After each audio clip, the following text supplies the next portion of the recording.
Em đã đến với kênh Hoàng Phụng. Hôm nay mình tiếp tục làm clip quảng cáo về điện máy lạnh nha anh em.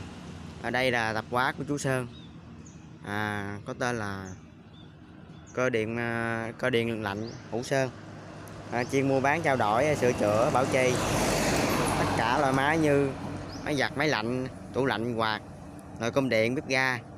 Đây là số điện thoại của chú, anh em nào có thắc mắc thì có liên hệ với chú.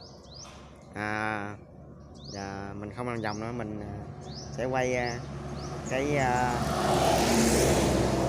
nhà mà chú đã xây lên sửa điện máy lạnh nha anh em.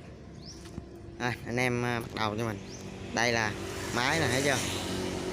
Mấy cái máy này thì bị hư rồi nên chú đem ra ngoài làm đồ để mình sửa chữa.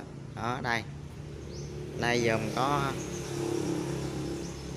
máy lạnh và máy giặt. Đây là máy lạnh anh em, thấy không? Sáng bóng như mới, chú nó mới vừa sửa xong đó. Anh em nào có nhu cầu thì liên hệ đó, nó rất là mới nha anh em, xài ok lắm, thấy không? Đây là máy giặt, đây máy giặt đây, ở trong đây anh em thấy không, mới cáo luôn, không có một gọi là miếng bụi gì hết, vận hành rất êm ái nha anh em.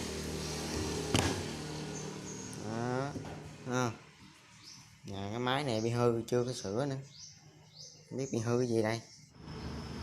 Đây là cái bàn làm việc của chú nha anh em.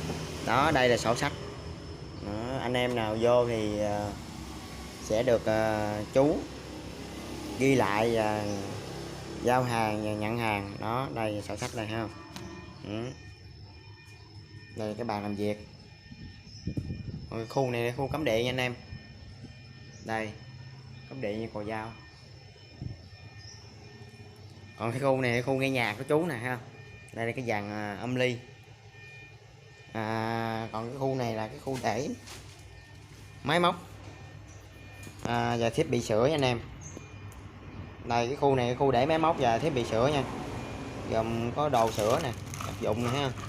Đây đó, đây là đồ này để sửa nè, đây cái đồ để sửa nè, thấy không? Đó, còn cái này là cái gì ta? Cánh cửa, trời đó, cánh cửa nè. Đây là còn cái máy quạt anh em. Còn cái này là cái chỗ để cái máy mà vệ sinh máy nè đó, gồm có ống nước, trong đây là cái bọc đó, cái bịch, cái tụng để đựng ống nước.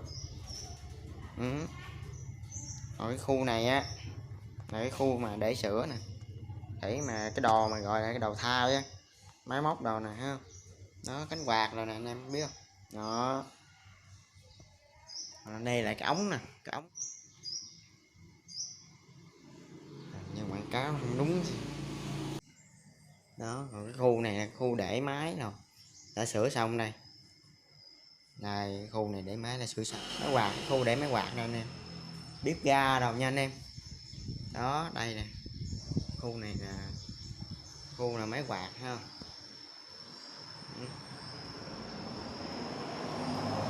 Còn cái khu bên đây là cái khu máng máy lạnh nè đó.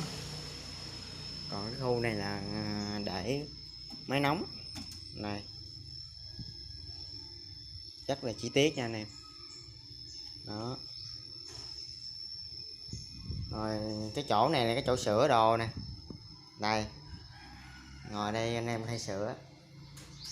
Anh em nào có nhu cầu thì máy hư hay là gọi là máy mà bị gì đó thì anh em có thể liên hệ qua cái số điện thoại mà nãy mình đã quay cái phía đầu tiên cho anh em biết đó. Anh em có thể liên hệ và hỏi đó, còn không anh em có thể đem thẳng máy giặt, máy lạnh lên đây nhà chú đi sửa đó, máy quạt gì đó, tất cả nồi cơm điện, máy giặt, máy lạnh gì đó, bếp ga gì đó,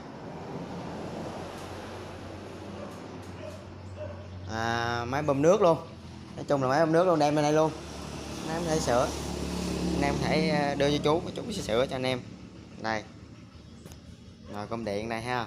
Đó. Đó, anh em thấy cái nhà mà gọi là sửa chữa nó hơi bị nhỏ đúng không anh em, nó chưa gọi là bự lắm. Đằng kia có cái camera nè, đây. Đó, thấy chưa, chắc là nguy hiểm cho. Đó. Vậy thôi.